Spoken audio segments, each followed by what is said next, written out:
সকালে আপনি বসে যান, খুন হয়ে না চিন্তা বসে যান। সবাই বলে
তোমাকে আমি নজরবন্দির মধ্যে আছি।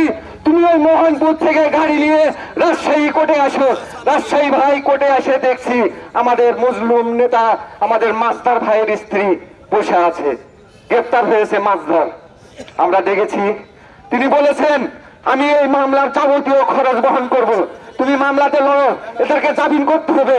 এই হত্যা অবরোধের সময় আমরা এই ঢাকাতে গিয়েছি,